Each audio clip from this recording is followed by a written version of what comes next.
Hey there, listeners. This is comic book artist Danny Earls, and you are listening to the Oblivion Bar podcast. Welcome to the Oblivion Bar podcast with your host, Chris Hacker and Aaron Knowles.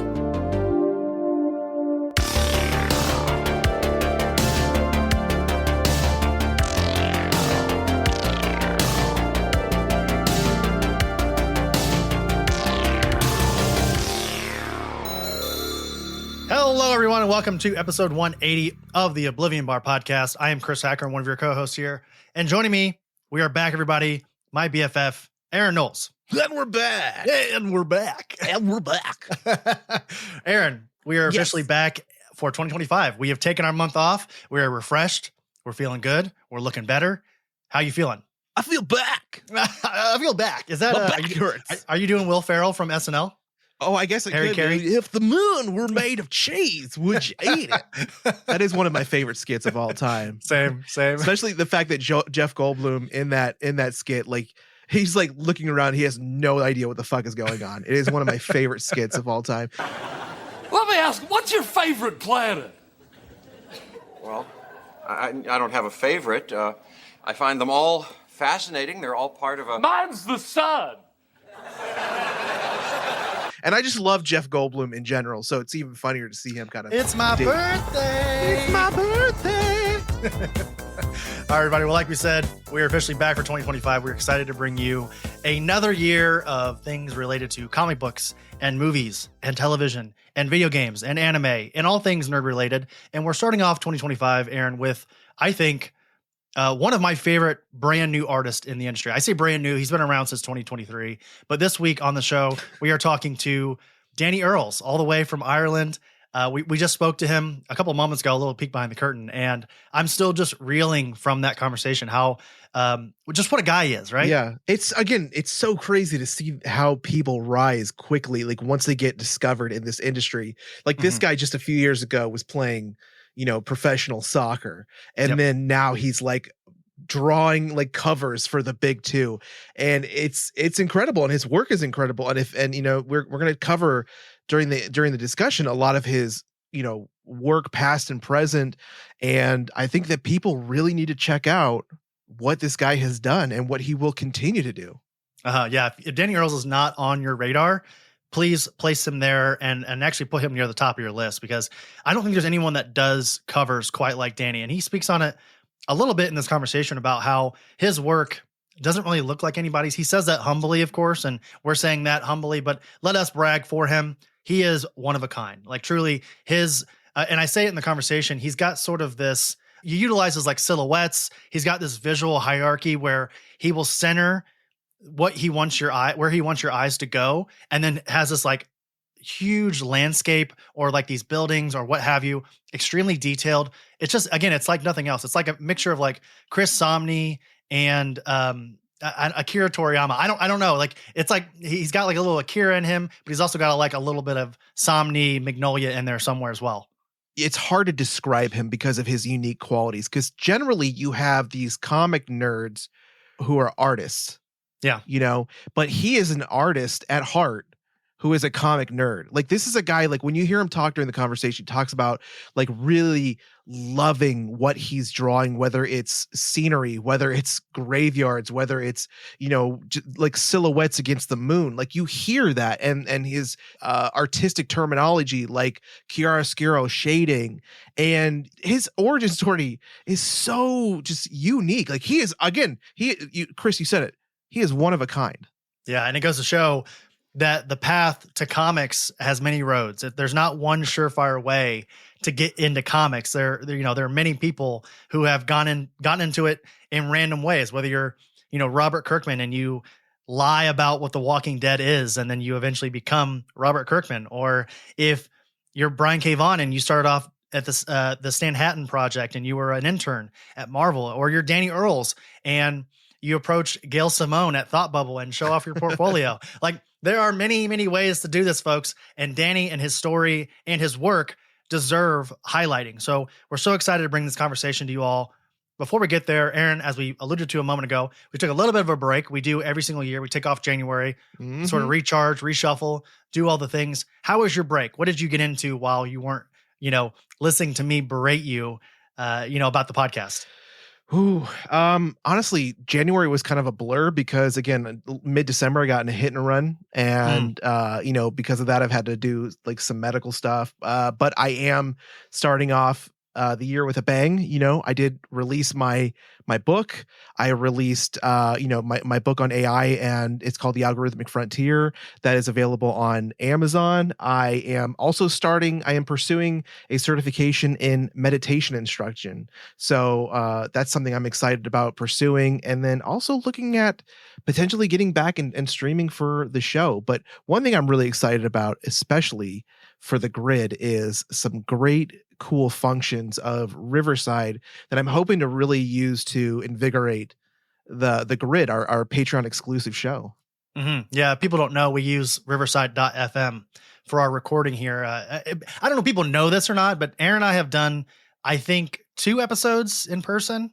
Is that correct? Yep. Every other episode has been remote. So if you think that we sound like we're right next to each other, that's a nice little illusion for you guys. That's the magic behind the scenes. We're the powerful Oz behind the curtain, pulling levers and releasing smoke. But during my break, Aaron, I just kept doing things with the podcast. Of course you did. I just kept doing things with the show, which I'm still very excited about. I want to start doing more with YouTube. I think that's sort of my big takeaway at the beginning of 2025 is that we don't utilize YouTube well enough, and I want to change that. So be on the lookout for that. If you're not following us on YouTube, check out the link in our show notes. There's a lot of that there. And speaking of show notes, everyone, if you want to support the show, check out patreon.com/Oblivion Bar Pod for your support. You could have access to the grid. Aaron alluded to it a moment ago. It is our Patreon exclusive weekly bonus podcast where we let our hair down. We let our freak flag fly. We remove the filter. Ow. And we just talk about whatever we want to talk about. Aaron, what did we talk about last week? Do you remember? I believe we spoke about, wasn't that one episode 150? It was 150. And it's available for everybody if you want to listen to it. Yeah. So we talked about Jason Aaron and his TMNT run. The funny thing about the grid, and I'm just going to say this because it's a little bit of a distractor from me not remembering everything we talked about on the grid, is we always talk about it being 30 minutes of a show, but it's always like 48 minutes plus. Yeah, it's just us hopping on camera and talking. And I apologize, Aaron. I remembered as I asked you that to remember what we talked about on the grid, but you have self-proclaimed that you've got bad brain. And bad brain. Sometimes you got a bad brain, and that'll happen sometimes. You can't always remember things, but I do recommend that folks go and listen to that free preview of the grid. It is on our normal feed. That's what you get every single week over on Patreon. You also get episode transcripts, the things that we use to record the episodes. You'll get a chance to look at those. You get Patreon polls. Aaron got his finger up. What do you got? We talked about Captain America Brave New World and our excitement for it. We did. And we, on the count of 3, on a scale of 1 to 10, how excited are you for Captain America Brave New World? 1, 2, 3, 7. Oh, look at that. It's almost like we finish each other's sandwiches. That's what I was going to say. Once again, patreon.com/Oblivion Bar Pod. Go check it out if you want more of what Aaron and I just did right there. Without further ado, unless Aaron, you have something you want to get into our conversation with Danny Earls. A bad back. Bad back, bad brain, bad knees. Great face. Huh? Some would argue. It's arguable. Debatable. All right. Let's get into this conversation with Danny Earls. And now, this week's special guest. Joining us today is the 2024 Ringo Award winner for Favorite New Talent and the artist behind recent projects like DC Horror Presents, Darth Vader, Black, White, and Red, DC's Ghouls Just Wanna Have Fun, and the ongoing Incredible Hulk series with writer Phillip Kennedy Johnson. It's our absolute honor to welcome, all the way from the Emerald Isle, Danny Earls. Welcome to the Oblivion Bar podcast. Thanks a million, Aaron. I appreciate it, mate. Thanks for having me, Chris. I'm looking forward to a good chat, guys. Oh, man. What an absolute pleasure it is to get you finally here on the Oblivion Bar podcast, Danny. And we'll talk about it a little bit more here in just a bit about how, we all sort of first met, because I think it's really interesting to the conversation. But I think I want to start off sort of at the beginning, if I can. And I think at the beginning here, we'll talk about a quote from January 4th, 2023. And this comes from comic book writer Gail Simone. She tweeted this. She says, "Okay, dear editors at DC, Marvel, Image, Dynamite, and elsewhere, I'm about to do you a tremendous favor. At Thought Bubble, a gentleman brought me one of the most astonishing portfolios I've ever seen in 20 years of cons. His name is Danny Earls, and this guy can cook. His art was amazing, and it looks even better in person. I asked him if he would do some sample pages of sequentials so I could show them around. I just got them this morning, and holy bleep." So since then, since January 4th of 2023, it seems like, Danny, you have been on a meteoric rise in the comic book world with your covers that masterfully utilize silhouettes and visual hierarchy, or your interior work, of course, like Aaron said, over there with Phillip Kennedy Johnson at The Incredible Hulk. So, Danny, this is my long-winded way of asking you, how did you decide to get into comics, and what sort of forced you to pursue this career? It's funny you read that tweet. Actually, I hadn't read it for a good while. I'm paying Gail royalties, and every check I make just goes straight into Gail's bank account. It's like, thank you. She's amazing. She like what a vouch to get. Like, Gail is just a phenomenal person for sure. A really quick story on that. I'll go back there, and Chris, you don't mind. But I was gonna knock out to Gail's table. Like, I was at Top Bubble, a table with Rory Coleman. He was kind enough to let me table with him in Top Bubble 2 years ago. And I am no one, but I was no one then, and it was like he was just kind enough, and people come to the table. Oh, I like it. It was funny. One guy came up to my table, right, and it was like, this is pretty much just before I broke in. He was like, "Can I see your art?" And I'm like, "Yeah, mate, of course." And most people were pretty complimentary. And one guy came up and he was like, "See that art?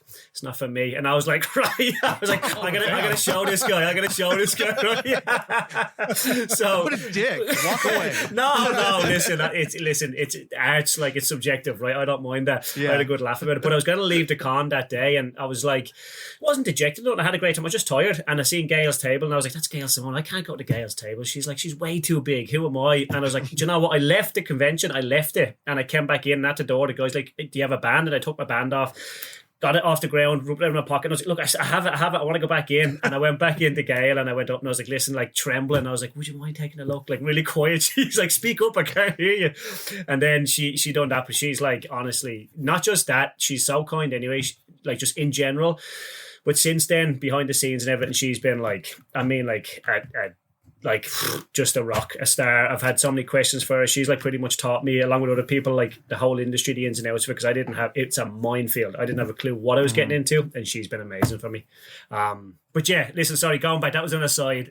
Going back to how it all started. I obviously played football. I grew up in Ireland. I loved comics and stuff growing up. But football was my absolute love, like adored it. That's all I thought about. That's all I did. And I was lucky enough to go professional in football. When I wasn't playing football, I was drawing. Do you know what I mean? But it wasn't like, if you had have asked me back then, it was football, not comics, you know? And that's kind of, sometimes I think that might hurt people's feelings in the industry. I still adored comic books, but I love football as well.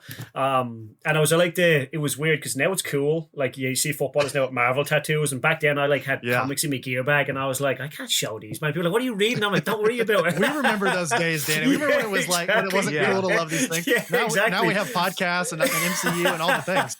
I was like somewhere in between. I wasn't cool either, but like I still played football. Like, when you say popular, it was like I was good football. People, oh, he's cool enough, but I'm like reading comics, so I'm like in between. I always tried to like merge everyone. I was like, guys reading comic books, guys playing football, let's all come together.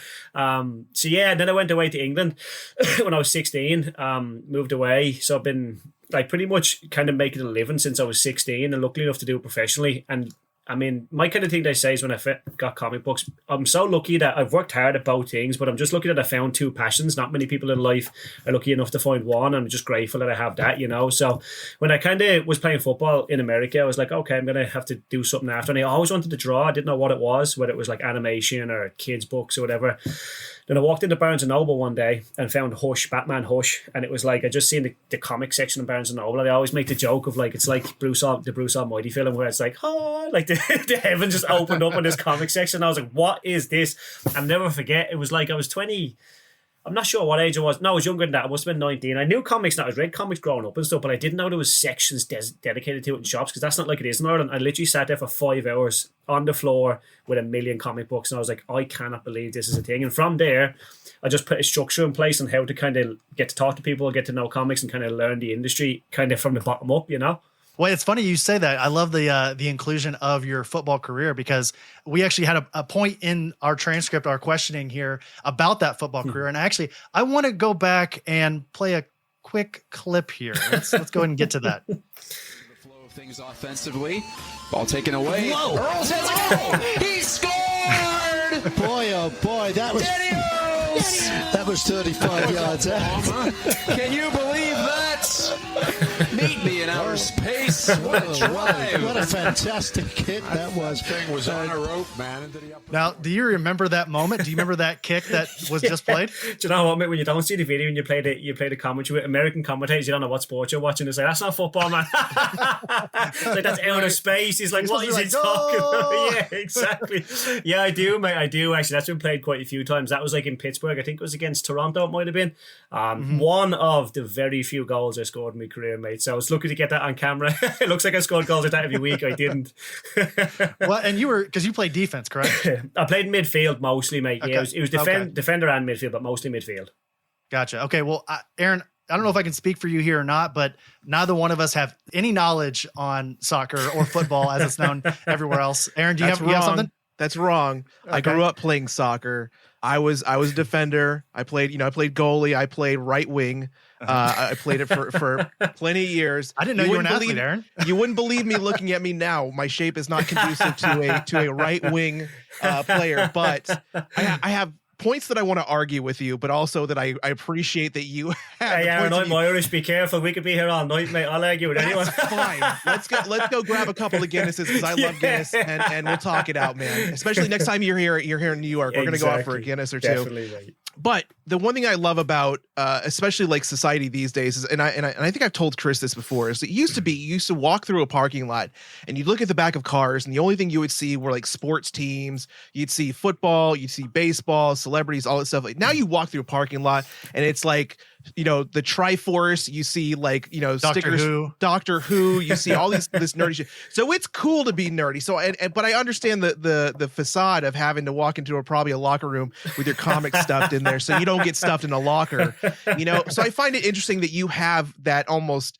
very interesting perspective of being an athlete who reads comics, especially when we have these days, we have celebrities like I think it was Jake or Logan Paul, one of those guys walking into his boxing match with $1 million Charizard card around his neck, you know? So it's okay these days to be a nerd. But when you kind of like transitioned from, you know, in full-time into comics, is I'm assuming now it's full-time comics. Like, what was that feeling of kind of stepping away from? Was there a transitional time, or what was that emotion like going from athlete to? I mean, you can still be an athlete, but you know, artist.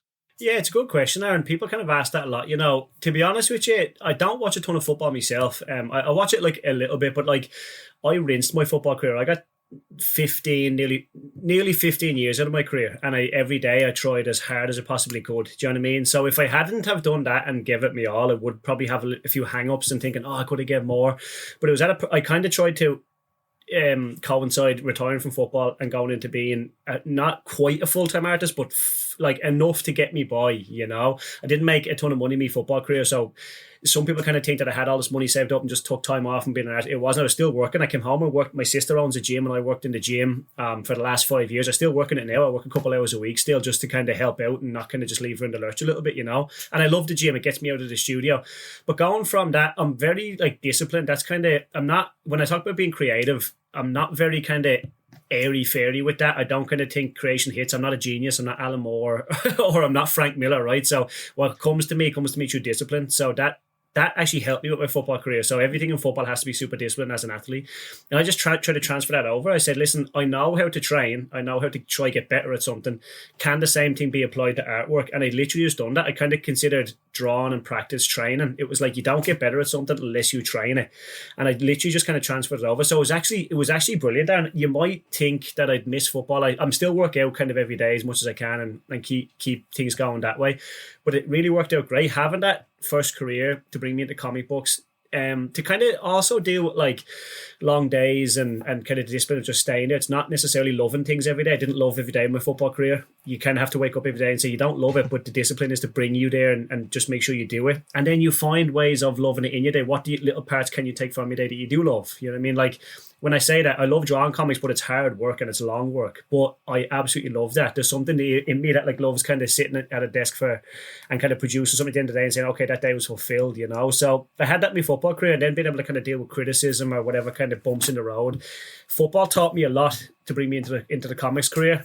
You wouldn't kind of think that they have parallels like that, but anything to be professional or to be somewhat successful, quote unquote, whatever success is for you, you have to be disciplined, and that kind of taught me that in the comic book world, you know. I love that approach.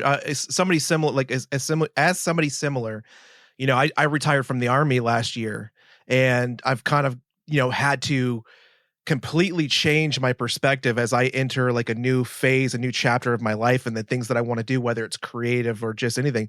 So I find it awesome that it's almost the same story, but just but completely different with athlete into creativity. Because you're right. You have to take that discipline and those morals and values that you've learned in your previous career, such as you for soccer, and apply it to what you do now. Do you find that those pieces of discipline that still kind of ring true in you, is it helping you with your timelines, with your, you know, your suspense dates of having to turn in, like, you know, art? Is that helpful?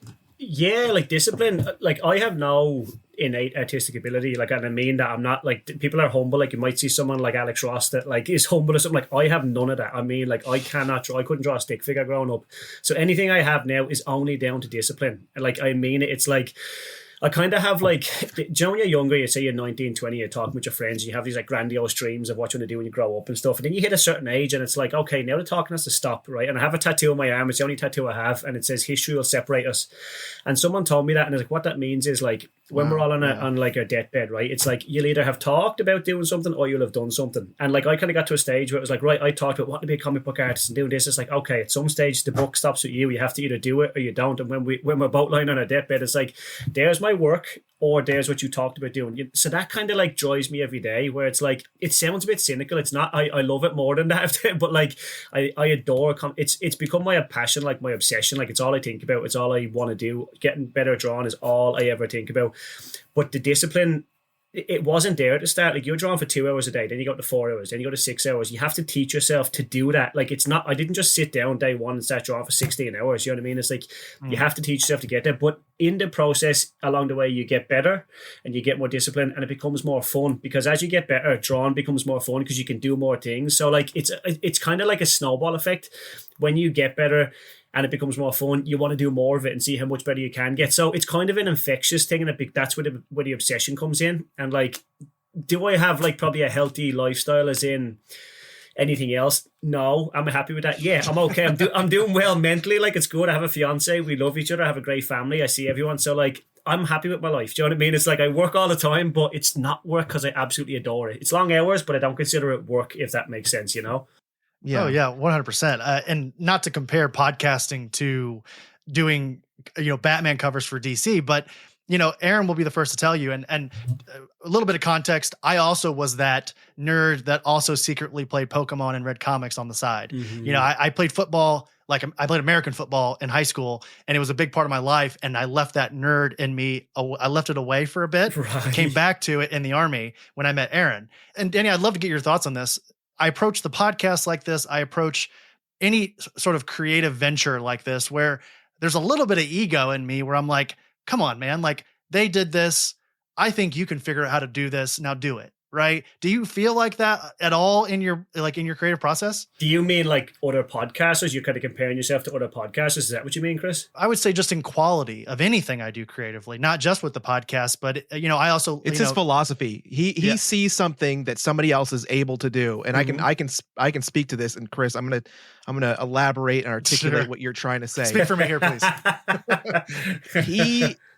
he sees the quality of something, of what he's doing, and he sees somebody else or hears somebody else doing something, and he's like, ours should be that or better. And he is unstoppable when it comes to meeting that and then exceeding it. Yeah, Chris has that discipline. But that's like, I think it's the key, right? Like you always think you're the hardest working person in the room until someone else walks in and works harder than you. You know what I mean? So like talking about, like, I'm sure we'll get on to Capullo and stuff like you said, Chris, but like when I first broke in, right, I listened to an interview with Capullo and Kevin Smith, and he talked about work and how much he worked. And then I seen the quality of his work. So I like latched onto him, and it was more so for, I love Greg's style. He's unbelievably incredible at like a comic book artist, but like more so his drive and discipline. I set my sights on that. So for me, it was when I wanted to break in, it was Greg Capullo, Jim Lee, John Paul Leon, all these people. I was like, I got to reach that. If I got to break into comics, that's where I have to reach. So like, I didn't even look around. And not in an arrogant way at all. I just didn't even take notice of people around me, because I was like, I'm not that I'm not worried about you. That's not what I mean. It was like, I'm so focused on trying to hit these guys. So like, they're at the top, right? So like, I'll never, like, those guys are Mount Rushmore. And like, that's all I'm ever trying to strive for. I'm my own biggest critic, like, at all times. I said recently to someone, it's like, I've done like over 300 pages for Marvel, and not one page have I been happy with, right? Like, they're the best I could have done. I poured my life and soul into them, but I still look at it and go, I can do better, right? So I love the process of drawing. That's why you have to love the process. But like, I'm always thinking I have to be better every single time. Like, every piece I do, I try to work on something tiny, if it's a muscle in a neck or a leg or a rock or a texture. Can I get better? And I'm always trying to compare it to the greats of the greats of the greats. So like, I agree with you, Chris. It's always like, I'm not sure technically how like kind of podcasts and stuff works, but like technically those guys are like levels ahead. So it's like, there's always that room to get better. Like, and when I say my own biggest critic, it's like, that's the one thing in football and art, it's different. Sometimes in football, where taking the likes of Mobius and Frank Miller out of this equation, right? Because they're just geniuses that are like Mike Mignola on a different level. But like in football, there's certain attributes that will hold me back. If I'm not tall enough, if I'm not quick enough, if I'm not fit enough, there's only so much you can control. Do you know what I mean? If I'm 5'10", I'm 9, but we'll say 10, right? And if I'm playing against like a Ronaldo or Didier Drogba, I can't do so much against their physique. But in comic, I said to myself, in comic books, like, the ceiling is what you want your ceiling to be. Like, obviously to an extent, but like, I will be as good as an artist when I die as I made myself. And I love that feeling. Sometimes that terrifies people. I'm thinking, no, let's rinse this. And like, the kind of superpower is, comic books are amazing, I adore them, but like, I just want to be a better artist, and let's just be a better storyteller all the time. So like, when I hit, like I said, it sounds a bit dramatic the way I'm talking to you about deathbeds and legacy, but it's like, how good can I be by the time this runs out, you know? Sure. Yeah. And I sort of live my life in the way of, I'm definitely not going to be the smartest person in the room when I walk in, but I can decide to be the hardest working. And that's how I always approach any of this. And since we're kind of already on the topic, Aaron, I'm going to pass the baton off to you, because I'd love to hear your thoughts on the Todd Father and Mr. Greg Capullo as well. Well, before I ask this question, there's one thing that I just want to address with you and your art style, and how because you keep kind of talking about yourself in like a negative light a little bit. Let about him be your humble, art. Aaron. Let him be humble. I'm gonna let him finish. I'm gonna let him finish. But I'm gonna let you finish. We'll let you finish. But all I want to say is this: it's easy to see, especially hearing, because the first time, you and I met, and we'll talk about this later on, is the first time you and I met was at New York Comic Con this last year, 2024. Yeah. And, Christian Ward introduced us. But before I'd even met you, I'd heard your name many, many times during that weekend already. And people walking around with your prints, people walking around with pages from your book, like talking about your Xenomorph work, all this stuff. And I didn't even realize, to be honest, because I don't have a lot of knowledge about comic writers, artists, things like that, but I had seen your stuff before. And one of my favorite things that I had seen, you actually had drawn one of my favorite panels in like possibly 2024. And it's the DC Horrors Presents #4, where you draw the Joker in the Catwoman suit, like laying on the bed. Like, that's awesome. it's so iconic and it's so like uniquely your style. And when you read, when people look at your art, like it's easy to see that it's your art, and it is amazing, especially going back and looking at things like Hellfire. You have such a unique style, and it's so like you have such a good variety to it. But we'll talk more about that later. I just wanted to gush over that one panel a little bit real quick because I'm not going to send you a reference picture for that, right? Oh God, we'll talk offline. I will be your best friend if you ever send me anything about that panel. If you have an original, I will buy that one of that panel. That means a lot. Those words mean a lot. Thank you very much. No problem. But let's talk about what Chris was alluding to, which is you really haven't been shy at all, and we've brought it up several times in this conversation already, about you admitting that creators like Todd McFarlane, Greg Capullo have been like huge inspirations to you. And Chris and I were huge fans of obviously both of those, more probably Greg Capullo, I think. But you've even posted you've posted some really awesome photos. I want to say it was New York City Comic Con 2013. Yeah. You snagged this picture with Greg Capullo, and I think it's in the foyer of the Javits Center here in New York.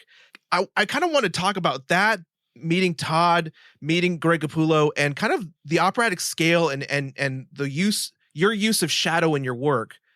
It feels similar to kind of their style, something they do very well. And are they like heavy inspirations in your artistic voice? Or would you say that your kind of inspiration comes from different sources?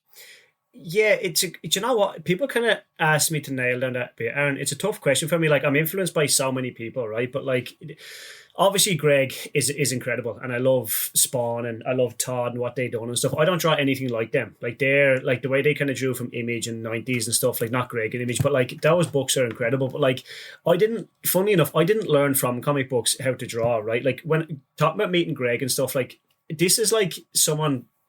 Think about like me in Ireland, right? Like, my family know nothing. No one in Ireland knows anything about comic books. And it's like, this is like, so when I get so kind of giddy, and I don't hide that at all. I don't care. I tell my editors how much I love this. People are like, you got to hold this stuff close to your chest. And I'm like, nah, I'm drawing Batman. Like, I love this. Do you know what I mean? It's like, I show it, and I love being enthusiastic, and I love when editors are as well. And like, I try to make it come across my work and stuff, you know? So meeting Greg Capullo was like, it's weird because being in football, it was like I was kind of not grandfathered in. My dad was big in football, and so was my granddad. So you know the rules of football. I didn't know anything about comic books. So to have that picture of Greg back then, to meet him, my fiance came last year in 2023 to New York Comic Con. I came in, I tried to kind of play it down, his table and beside Greg, and she was like, "Look who you're beside," and she doesn't know anything about comics. She just heard his name a million times. She was like, "Jesus, who is that?" So like, those moments, I don't shy away. I love those moments. It's like, this is why I do it for. Like, why wouldn't I get excited about that? You know, it's like, and it's not this weird thing where it's like they're on a weird pedestal. Like, I just adore them, and I adore their work, and I'll never kind of shy away from that. But as far as influences, I learned kind of how to draw traditionally through like the golden age of illustrators. I've done that course, like it's like a 7-folder course, right? Now, like Austin Briggs and all these kind of guys, real technical artists. So that led me on to John Paul Leon. And then seeing John Paul, how John Paul can like used to like steep everything in shadows. I love that language of comic books. Like say take Mobius, right? And like his Western books like Blue Green and stuff. He's an absolute genius, but I would way prefer read or look at a John Paul Leon or Mike Mignola comic book because of the deep shadows. That's what the chiaroscuro is what I kind of fell in love with comic books for. And having the confidence to be good enough to kind of understand why to put shadows places and where that was what made me grow up. It was like, right, you want to do this, and if you see my older stuff, I kind of flirt with it, and I'm like, oh, that looks cool, it doesn't look right. So to be a consummate artist in comic books, for me, it's like placing those shadows correctly and having confidence in a big black bold strokes, like being confident in placing blacks, because if it's not right, it looks not right, you know? So it's really important for me to do that. So John Paul Leon, but then obviously those guys like Capullo do, like, definitely, like, were influences, but it was all about storytelling for me, Aaron, funnily enough. I was like, right, my artistic ability a couple of years ago wasn't where I wanted to be. It's still not. I still have so far to go, but if I'm a good storyteller, at least then I can maybe get a job in comic books and work on my craft, then work on being a draftsman and being like fundamentally good at art. But then kind of my art got somewhere where I wanted it to be. Like I said, I'm still so far away from where I do want to be. But in talking about styles, I suppose I'm not saying my style is unique, because that's very kind of an arrogant thing to say. I don't mean that, but it doesn't really look like anyone else in comics because it's not learned from comic books, if that makes sense, you know? So like I haven't kind of looked at someone, the way someone connects like a shoulder to a tricep or something like that, or to a bicep.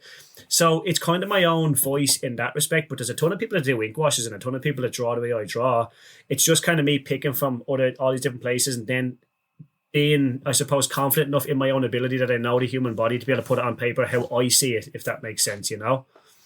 Absolutely. Yeah. Let me just compliment you real quick because I want I'm going to gush a little bit just whenever I get the opportunity. I'm Irish, mate. I don't well with compliments here around. I can argue and I don't do well with compliments, mate. Let me just give you one more.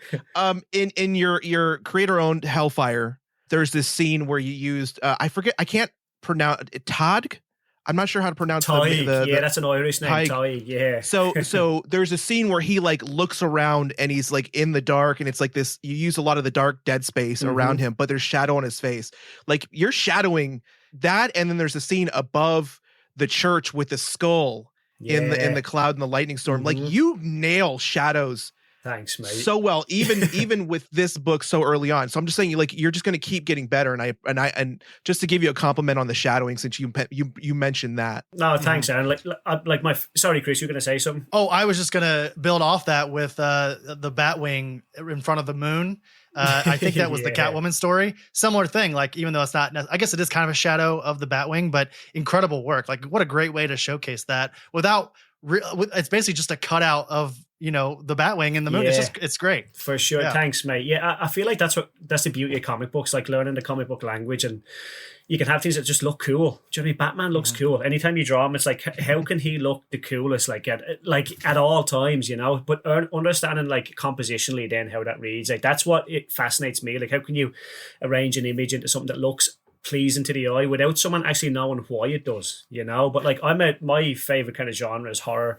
I love it. Like it's just, I could draw that stuff all day, every day. So like watching those movies growing up, and if the way I would kind of describe my work, if someone said they feel the atmosphere, that's like the biggest compliment to me, because that's my job done. That's all I want someone to feel, is like they feel like they're there, or they feel the atmosphere, everything. So like that's all I'm ever trying to capture, really. Like anything else, like gestures and anatomy, I hopefully is correct and looks great, but the feel of something, it's like something intangible that you can't really put your finger on, like why you feel that way when you look at it. If I can capture that, that's like, and horror with all the black shadows really lends itself to that. So it's kind of understanding where to place everything and making it feel right, Mm-hmm. Well, since we're already here, let's go ahead and get into the conversation of horror, because since 2018, when Marvel launched Al Ewing's Immortal Hulk, it feels like the horror-centric status quo of the Jade Giant has just been constantly building. And what you and Phillip Kennedy Johnson, good friend of the show, Nick Klein, what you guys have done with the Age of Monsters there with Incredible Hulk is sort of in the same vein, but I found it really refreshing. And it kind of feels like every 3 to 4 issues is almost like a mini arc, which I really love. Yeah. I want to speak specifically about the Frozen Charlotte, which was your first arc in the Hulk. I actually, shameless brag, I have a page of your work from that run, and I love it. So let's start off with, how did you meet Phillip Kennedy Johnson? How did you guys first connect? And without giving too much away of sort of the overarching story, how did he pitch this run of Hulk to you in that moment?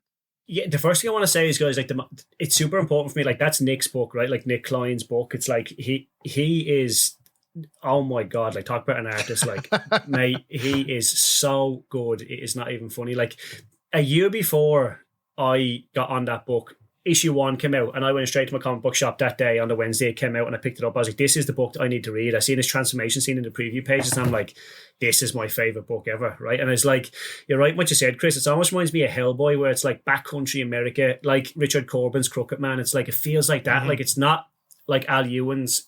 It's a little bit more kind of condensed on that, but there wasn't any pitching here, Chris. I got an email from Marvel, and they were like, do you want to draw Hulk? And I was like, yes, in 3 seconds. I was like, capital yes, thank you.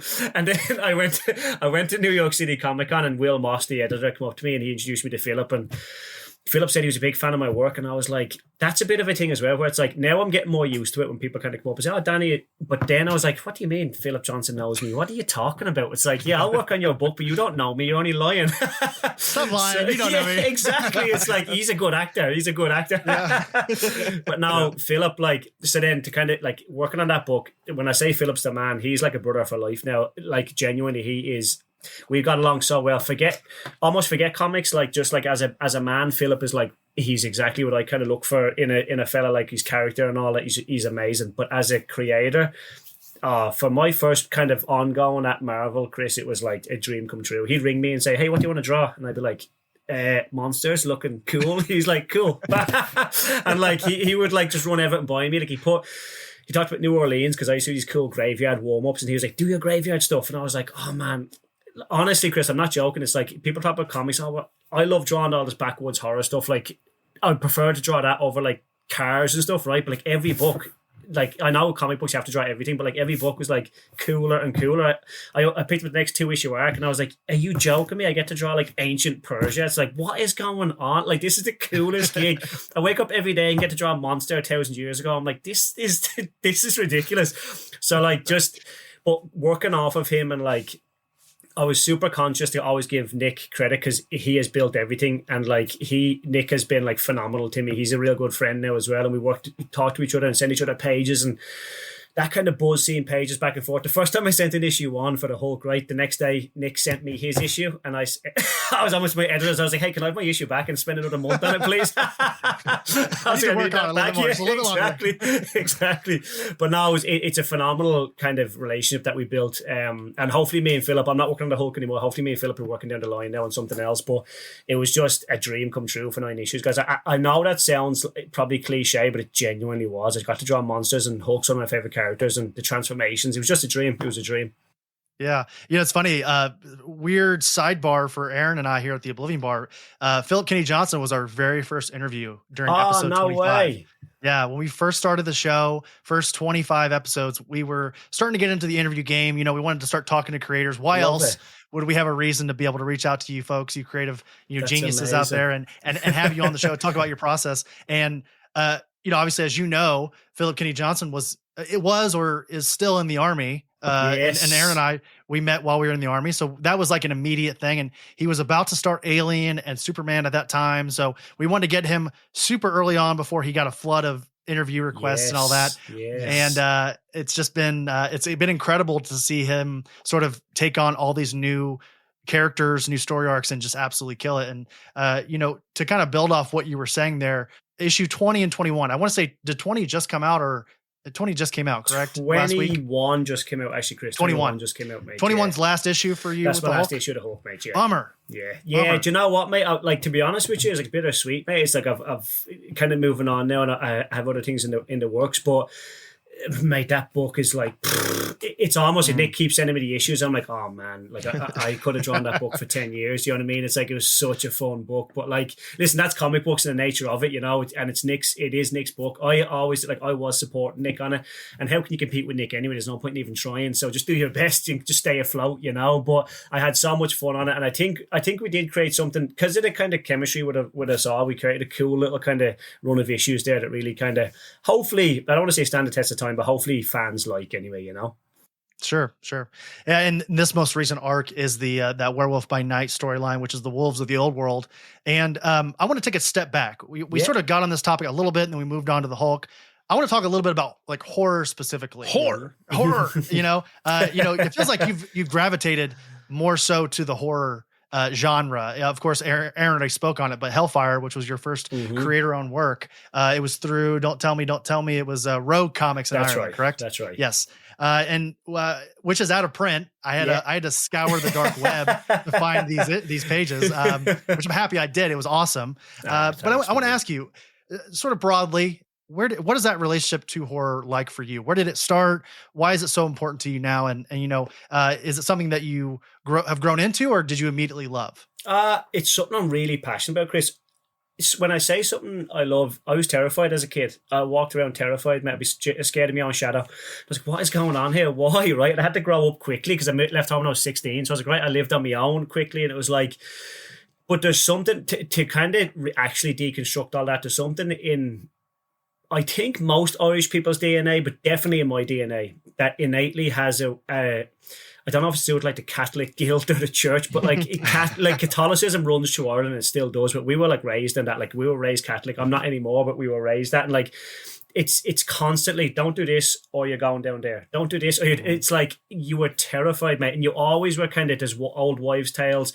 The Banshee was created in Ireland. Halloween was, when you look at all these things, then Halloween was created in Ireland. Like there's a real DNA in this country of in Celtic kind of mythology of all this stuff. And I think you guys have some of the best lore, the best like crypto lore. All it's amazing. Like some of your horror, like what do you call them? Like the old like wives' tales and the old just like legends. Like you guys have some crazy ones. I've been huge into that for years. But it's amazing. I mean this like from the bottom of my heart. You could meet like an Irish man that's 60 and like as stoic as they come, goes to work, goes home, goes to bed, and he believes in the Banshee. Like it's kind of this weird thing where it's like it has a hold on people. Like, and there's a story going up in my town. There's like about 10 minutes down the road from my house, we used to walk to school every day, and there was like this big old derelict pillar outside the house, and like there was always like a Banshee.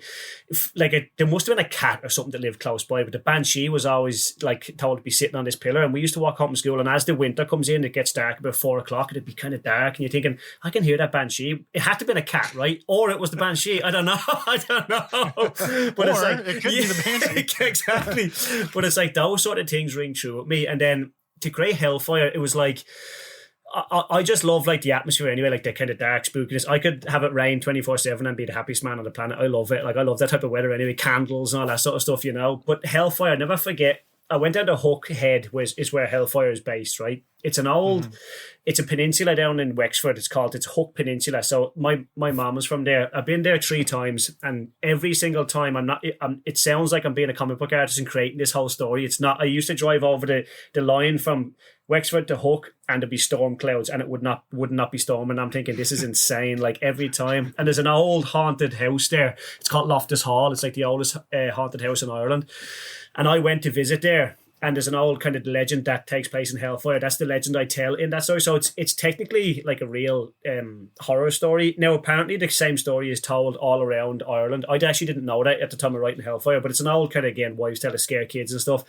But I was like, there was something just compelled me to, I was like, I have to write about this, because I felt as well there wasn't enough Irish, there's amazing writers in Ireland, like literature and young kids and all that, but like there wasn't enough horror that I was like really latching onto. It's funny because there's a lot of Irish directors now that are doing good horror films in Ireland, but I didn't feel there was enough kind of like mythology and lore that built on from our old kind of mythology, you know, so I kind of tried to bridge that gap. And that Hellfire is like planned for 18 issues. I'm actually talking to a publisher now to kind of, I want to do that. Like that's really... You just took the question out of my mouth. I was going to ask if we're going to return to it. Thank you. Definitely. It's like... I need to know more. At the moment, it's obviously like Big 2 work is like super important. I love those characters because I love working on them, but Hellfire is like right at the top of my list. I'm desperate to finish that. I feel like I have, like it's a scary story. It involves kind of monsters. It involves witches. It involves Catholic Church. It involves Ireland. So, you know what? Whether it's compelling or not, it's compelling to me. It's something that I want to tell, and it's like it's almost like cathartic. Doing it is like gets rid of the Catholicism in me. It's like that stuff that's like built up, that guilt, that shame. It's like cleansing. Get that on the page. It's like right, we're done. I show it to my mom and be like, look, this is what you've done to us. You did this, Mom. How dare you? Exactly. See that monster getting his throat ripped out? That's because we were raised this way. Yeah. Oh man, that's good. But it's in my DNA. To answer it broadly, it's in my DNA, I think. I'm really happy to hear that you're continuing that. Yeah, that's awesome. That's good. Thanks, mate. Same, because that was that story. Like as soon as I did not, the one thing that I was like so bummed about was like to be continued. I'm like, where's the rest? Where's the rest? When did that come out originally? Was it 20? It came out 5 years ago, Chris. That was the book. The reason I drew it and wrote it because I wanted to write that story, but I wanted to teach myself comic books, every aspect of it, like writing, drawing, editing. Like I done the whole book myself, and I kind of wanted to. They always said like if you want to learn comic books, learn everyone's job so you can be a good cog in the wheel rather than kind of a standout, you know. So I wanted to be like, okay, what does it take to make a comic book? The hardest thing, bar nothing I've ever done in my life, mate, because I hadn't a clue how to do it. Do you know what I mean? I could do it now in 30 days because it's 30 pages. Back then, mate, Jesus, it was a slog. But I'm glad I got through it. It showed that I could finish something anyway, so it was good, you know. Quick question. Sorry, Aaron. I just had to ask this really quickly. I've always heard that the hardest job in comics is lettering. Do you find that to be true, or was it something else? I found it fun. I'm sure as a letterer, that doesn't work with an artist maybe that like isn't kind of in sync with them, I'd say it's super hard, and they get no time, right? Like it'll last. It's so hard. But I found it really fun actually, Chris, to try figure out how to I would redraw issue 1, actually. We're talking about the publisher. I'd actually do it in my style now. But I found that the sound effects and kind of make it the whole comic book language. Like Will Eisner's a big influence, so the way he kind of incorporates everything together, I found it really, really fun. But in saying that, I had no deadline. I done that book in like 2 years, mate. So it's like if I had a deadline, I'm sure I'd be like, I hate lettering. I feel like that's kind of like an ass backward approach, because I feel like most artists, most creators in the comic industry don't start off with their own creator own thing, like wanting to learn all of it. Like that's something they take on later on. But I think also that speaks, pardon the pun, volumes of your dedication to the industry and to the artistry of creating comics. So I admire that dedication. So well done, because again, to even do it, it's like so well on the first go is completely insane. I don't want to speak like I'm on, like if anyone's trying to break you in, because I'm still feel like I'm still trying to kick down the door, but like the biggest thing is, the editors always said, was complete something. You have to have something complete. So I drew Hellfire to show it to an editor. That's essential. It was a glorified portfolio. But I also had sample pages. So I brought it to shows and was like, here's a comic book I completed. There's 30 pages, wrote it, lettered it, drew it, everything.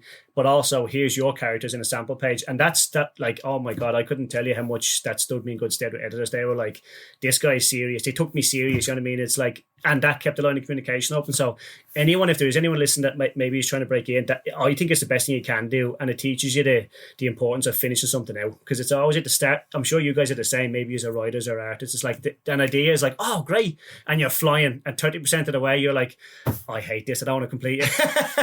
And then the last 10%, you get that back. And it's like, oh, I'm back again. So it's just about seeing something out, Yep.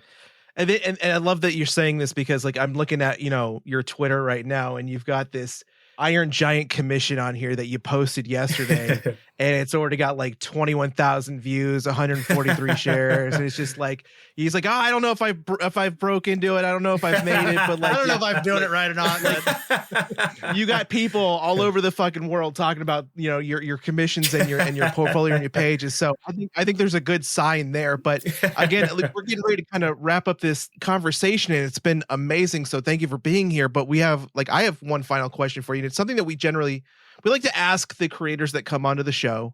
We like to end the conversation by asking you what you've been enjoying recently, like any kind of form of media works, whether it's comics, movies, video games, any podcasts, whatever you've been loving and want to highlight. Like, let us know what it is, so we can find some inspiration as well. I'm probably going to be your most boring guest ever, guys. I don't tend to listen to a ton of stuff when I work. I can't really, so I concentrate. And it's too late to watch some when I go home. So it's like, Jesus, I'm still trying to finish shows from 10 years ago. But when I'd listen to Robservations, obviously Rob Liefeld's podcast. And I watched something the other day. Oh, no, I didn't. I watched Iron Man 2 with my fiance who hates Superman films, superhero films. So I was like, you're sitting and watching this and that's it. I wish I could keep up. I wish I could keep up on everything, guys. I really do. There's just so much. I've gone so far past it where it's almost like it's overwhelming to start back again on all these things. So it's like, I don't even know where to start. But yeah, I can't listen to things when I'm working at a ton. So I'm so boring. Do you know what I mean? I sit like out to a coffee shop and people are like, have you seen Netflix? I'm like, nope. Have you seen this? I'm like, nah. Have you seen that? I'm like, nah. Have you seen Iron Man 1? Because I love that. What's the fiance think of Mickey Rourke's Whiplash? I want my bird. I want my bird. Not my bird. She was not my bird. Yeah, she was asleep after about 11 minutes, and I just watched it on my own for the rest of that. So, all right, honey, just pass out. That's right. Actually, do you know what I did listen to when I was walking my bulldog recently? I listened to there's a Batman podcast. I don't know what it's called. Is it the Riddler one, or was it? No, they done it one last year, and I'm gonna even forget the name of it, but it's about Harvey Dent and Talia al Ghul comes into it. But it's like a story radio podcast. serial? Yeah, it's like, I can't remember what it's called, urban something maybe. But no, that was actually phenomenal. I quite like those things. I haven't really got into them before, audiobooks and stuff, but that was quite enjoyable hearing all the different voice actors and that. So yeah, that's again I'm gonna be the most boring man ever on a podcast for you guys. Sorry. I think it was Batman Unburied. Is that the one you're thinking of? That's exactly it. Yeah, I really enjoyed that, mate. That was amazing. Yeah, I think it had Coleman Domingo voicing Batman, which I love. He's great as that voice. So Yep. Oh man, I didn't even think about that. He's probably a great Batman. Yep. Yeah. Well, Danny, as Aaron said, that's all we have for you here. And it's been truly a pleasure having you here on the show.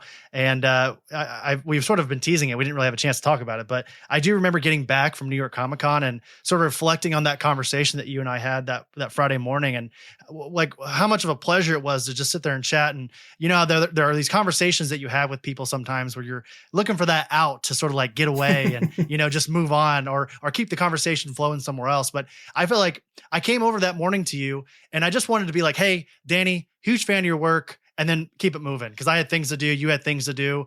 But you and we sat there and chatted for 40 minutes and it was such a pleasure. I loved it so much. So, I knew as soon as I got back here to Indiana and, we all kind of got back to reality. I knew that I wanted to get you here on the show as quickly as possible. And, Aaron and I have been sort of buttering you up this entire conversation, but I'm going to do it one last time here. You are truly one of a kind here in the medium, and it's so easy to be a fan of yours, not only because you are so talented, but just who you are as a person. So again, if people listening right now, if you aren't getting that somehow in this conversation, just know Danny is the fucking man, and you should be supporting him in some way or another. Man, Plus, he's got that Christian Ward stamp of approval. That's right. Yeah, exactly. I just want to say, Chris, on that, mate.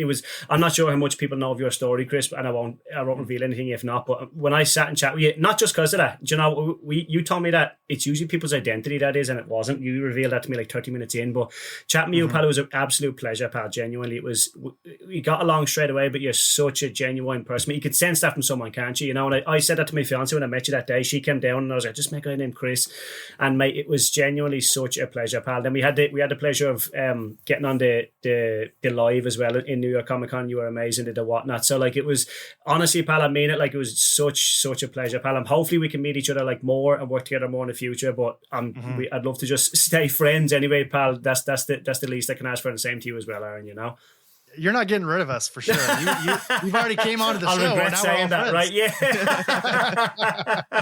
Well, before we let you go, is there anything that you want to showcase to the listeners? How can they follow you, your career, and all those things? How can they look out for you? Yeah, just everything, pretty much all across my social media. It's Danny Earls 16 once. That's my soccer number, so I'm trying to keep that going over somewhat. Mine's the same. It's C Hacker 41. I do the same thing. Yeah, there you go, exactly. But as far as work, there's not a ton I can talk about right now, guys. Jocks. I have loads of covers that will be coming out kind of periodically now over the next couple of weeks. But interior wise, I can't talk about a lot. I'm heading to actually, a big one is I'm heading to MegaCon. I'm not sure when this is coming out, but I'm heading to MegaCon to start of next week. If anyone's there, give me a shout. If this is later than this, if you said hello, thanks. But yeah, no, that's kind of it, guys. I'll be hitting a few more commissions. But Danny Earls 16, that's pretty much it until my interiors I can announce stuff. Nice. How long's the flight for you? It's 7 hours to Boston and then 3.5 down to Florida. It's not so bad, you can just flights nowadays, mate. It's like a glorified hotel. You get your dinner, you get your movie. You know what I mean? You just go to sleep when you want to. So I calculated recently in my football career, I've taken pretty much nearly 1,000 flights. So that's second nature now, mate. I just go to sleep. I can sleep on command these days, which is good. Nice. I think it was Aaron. I think it was Louis C.K. He said, on flights now, you just watch a shitty Adam Sandler movie and take a runny dump and you're there. That's essentially. That's all you do. That's all you do on long flights. So true. I've watched too many bad Adam Sandler films. Well, on that note, Danny, again, such a pleasure. Can't wait to have you back on the show here in the future, and we'll talk to you soon. Real pleasure, guys. Thanks a million for having me. Alrighty, there's that conversation with Danny Earls. As we said at the beginning of the show, how can you not love the guy? I mean, honestly, when you hear him speak about not only his career, but his previous career with soccer or football, as he calls it, and the rest of the world calls it because we're dumb Yankees. We call it soccer, but just everything about Danny and his work, not only his actual work, but who he is as a person. It's so easy to root for him and continue to follow his work, right? Swoon City over here. We're the Swoon Bar now. Swoon Bar. Yeah, he's a handsome gentleman. Yeah, I didn't mention this in the conversation, but it's worth noting that he has this really powerful thing that when you're talking to him, he's got great eye contact. He'll actually say your name while he's talking to you, so you know that he knows what your name is. And Aaron and I, we've talked about this in private, how we have this problem sometimes where we meet someone and we like forget who they are almost immediately as we're talking to them, and like we'll walk away and be like, "Do you remember his name?" It's not that there's no problem like that with Danny. Danny, he will reaffirm and reassure that he knows who you are. He heard what you said, and here's going to be an interesting rebuttal. Yeah, he has this interesting way of drawing you into the conversation and feeling like the most important person in the room.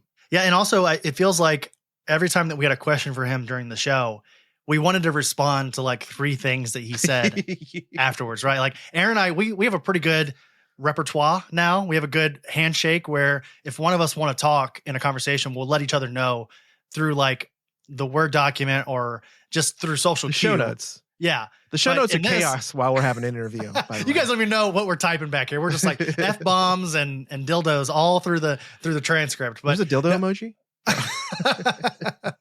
But through this conversation, you probably won't be able to tell because I'll edit it. But Aaron and I are like fighting each other to respond because we're just having a great time with Danny. Yeah.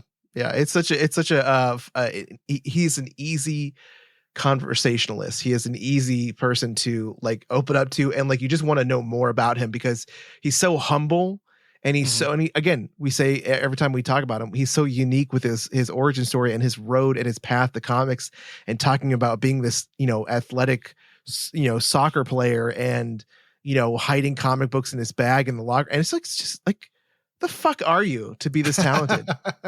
It's not fair, guys. It's not fair. It's not fair. Well, speaking of not being fair of how talented people are and excited to talk to them, next week on the show for episode 181, we are talking to the creative team of Out of Alcatraz from Oni Press. The first issue comes out in February. I'm forgetting the date off the top of my head. I should have that ready for us, but I don't. But it comes out in February, and it is being written by Christopher Cantwell, and it is being drawn by Tyler Crook. So we'll get to talk to both of them about Out of Alcatraz. I've already read that first issue, and it is an early contender for favorite comic of 2025. It's so early in the year to say that. As I said it, I was like, it's January. So of course it's probably early contender. The best movie of 2025 releases January 1st, 2025. I mean, but it is incredible. If you guys have a chance to check it out when it comes out, I highly recommend it. And we've already had Tyler on the show before. It was a great conversation. Can't wait to talk to him and Christopher Cantwell. Very excited. But Aaron, I think that'll do it for episode 180. I'm excited to finally be back with the Oblivion Bar. Another year of nerdy content. And here's to hopefully 2025 being the best year in Oblivion Bar history. Yes. Nerdy content and tasteful nudes. Put that on a t-shirt. Yeah. Aaron, take us out of here. All right. Subscribe to the podcast, Apple Podcasts, Spotify, YouTube, Audible, iHeartRadio. Wherever you listen to your favorite podcasts, that's where we are. Listen to us. Thank you to our patrons: Alex, Alice, Aaron, Botter, Chris S, Chris Y, Christy, David, Ellie, George, Gianni, Greg, Haley, Ham6, Jake, Jeremy, Kyle, Lozy, Mac, Miles, Mike, Olivia, Ryan I, Ryan M, Robert, Sean, Travis, Zach, and Brad and Lisa. If you want to support the show without spending any money, follow on your preferred podcasting platform, and a 5-star rating and or review on Apple Podcasts and Spotify helps the show a metric shit ton. Follow us on social media: Facebook, Instagram, TikTok. TikTok, Blue Sky, we and got Threads. we have lost TikTok and gotten it back since the show came back. At Oblivion Bar Pod. Official merch for the show can be found on our website, oblivionbarpodcast.com. They have tie-dye. Thank you, KXD Studio, for all of our Oblivion Bar art. He's at KXD Graphics on Instagram. Thank you, Dream Kid, for all of our musical themes. Thank you, DJ Skyvac, for our great theme. And don't forget to tip your bartenders 20% or more, or you're going to get crappy service the next time you go in there. That's right. As you should. 20% or more is the minimum, everybody. Make sure you guys are doing that. And we appreciate you guys coming back to the Oblivion Bar podcast. Here's to 2025. We will see you all next week for episode 181.